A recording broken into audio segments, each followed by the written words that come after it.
Hello, my name is Thomas Morgan. I use he, they pronouns. I'm from the St. Louis area. My major is economics and political science with a minor in foreign service and campus involvement. I'm in economics club. I'm in Sigma Iota Rho, which is the Honor Society for International Studies. I'm in Model United Nations. I'm in SOAR, SLU's SOAR program, and I'm a MLK scholar. I identify myself as a transgender, transmasculine, trans male, and I would say I'm only attracted to women.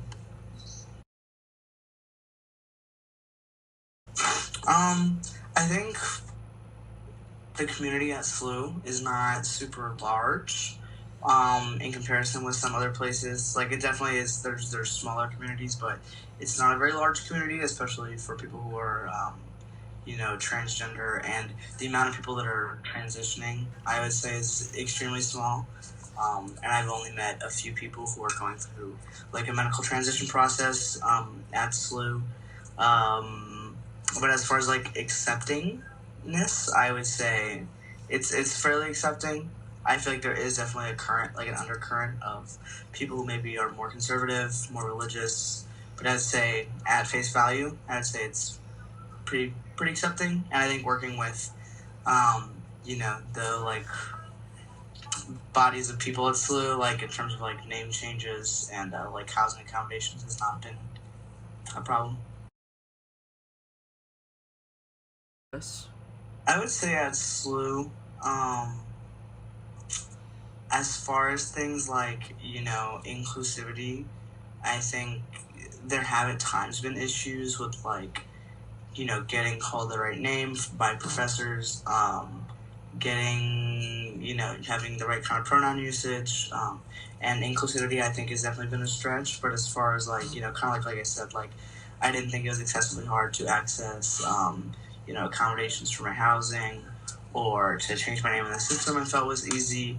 But I do think maybe there has been some holdups in terms of, certain professors, really getting with the program. And then I think on the other end of that spectrum, there's just been a lot of people who are like, it's almost like they're seeming like they're scared to get in trouble, where they like overcompensate, and they're just like, where like another student might be like, oh, like my name's, Jeffrey, but I go by Jeff, and it's like no big deal. Like, my name is Thomas, but I go by Tommy, but I've had experiences where like my name says Thomas in the system, but like I'll be like, oh, but you can just call me Tommy, and they're like, no, what do you want to be called? Because I want to make sure I get it right. Like, just like stuff like that, like where it just like kind of has like an element of like casualness removed, and it's definitely way more formalized and not as natural. So I know it's been really crazy because I know there's been a lot of like the laws that, from what I know, there's like the anti-drag uh, laws. There's like the book bannings. There's like bathroom bills, sports bills, and then like transitioning for minors.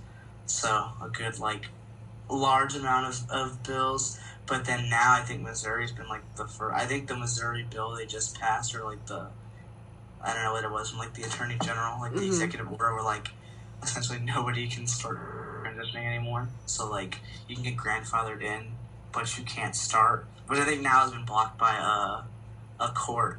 But I think that was like a whole new kind, because I don't think that had been done anywhere in other states. And I also know before that Missouri had proposed legislature where like you couldn't start with like transitioning until you were 26. Whether that was crazy.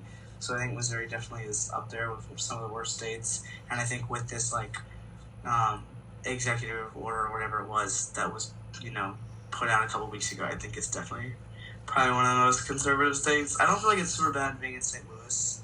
One, because I think it's skewed more liberal, and two, because we're really close to Illinois. So like my care is like less jeopardized. However, I do have to switch my care to Illinois now, just to be on the clear. Like they just like recommended that. Like they're like, we're recommending anybody that can go to the Illinois office. Just go to the Illinois office because we don't know what the status will be.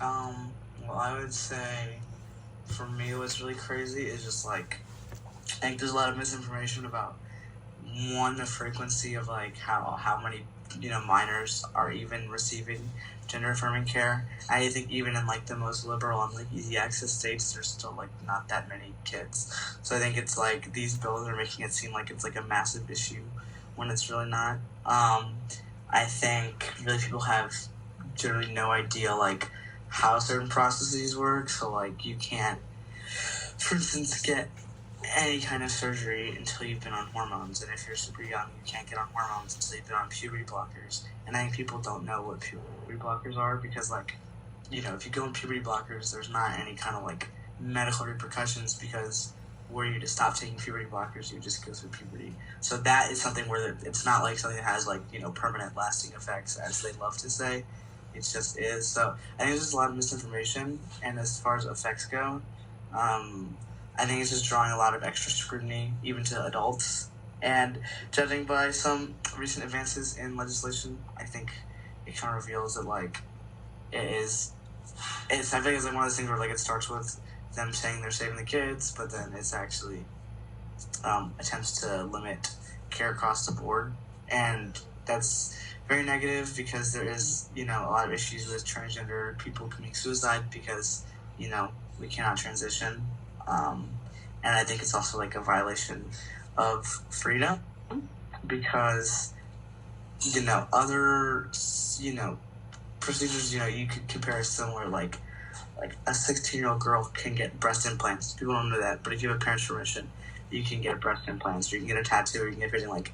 So the rhetoric that's surrounding it is like body mutilation, and we don't want to like mutilate bodies, but, it's not like a 12-year-old can walk in and have some kind of like extreme surgery performed out of nowhere. Like you have to go through a very rigorous process, and I think the rhetoric is just really like sensationalizing things and making life a whole lot harder for everybody who is transgender because now it's like there's a spotlight of like you have to prove yourself. I would say it makes me feel very bad. I'm not currently in. I'm from Missouri, but I'm not currently in Missouri. And it makes me feel very like nervous even coming back because I know just since I have been in Missouri, there's been like dramatic advances in like anti-transgender like movement. So it's just very distressing to me because it just feels like wow, I'm in an area where my rights are actively being taken away, and there's like nothing you can do. And there's already a lot of like anti-trans violence directed mostly I think at transgender women, but definitely to a pretty large extent to transgender men. It just makes me a lot of nervous. Like gives me a lot of like nerves to like, there is further care I'm seeking out, like the continuation of getting hormones, and getting surgery because there's not to start with already a lot of providers for surgery in Missouri. There's only to my knowledge one surgeon, for example, in I think maybe Kansas City has one, but outside of Kansas City, I believe there's only one surgeon who will operate on minors. That's why I think it's really blown out of proportion. There's only one. So I really don't know, how that's going to look. So I'd say to me it's very distressing. And I think in terms of how care has been for me, it's been like very crucial to like wanting to continue on with life kind of thing. Feeling more comfortable with who I am, feeling better about my identity, having the ability to be seen as who I am, pass as male in society. And so I definitely fear like losing that and access to that because you're not just losing the care, you're losing all of those things.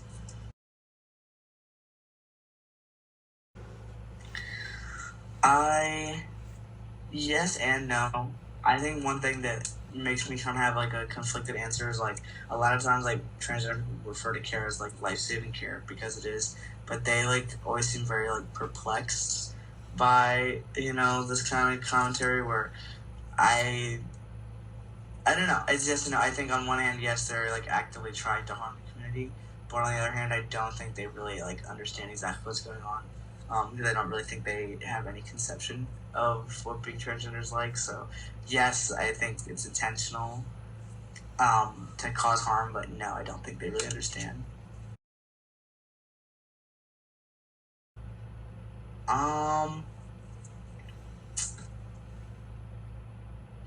I would just say, I would really ask how it's like. I don't even know if I would, go from the perspective of necessarily even my identity, because I feel like there's so much hatred that that's not something that would be something to sway them. But I would really just say like, I would ask, how is this, defensible in like the American legal system? Like, how is this align with like our principles of the country to like limit what people do, to override the rule of doctors and like medical opinion. So as a I would have a lot of questions about just like how do you think this is okay? Like what are your justifications? And I would ask, do you really believe the things you're saying about transgender people? Well, thank you, Tommy. That's all the questions I had. I really appreciate you being a part of this. Of course. Yeah.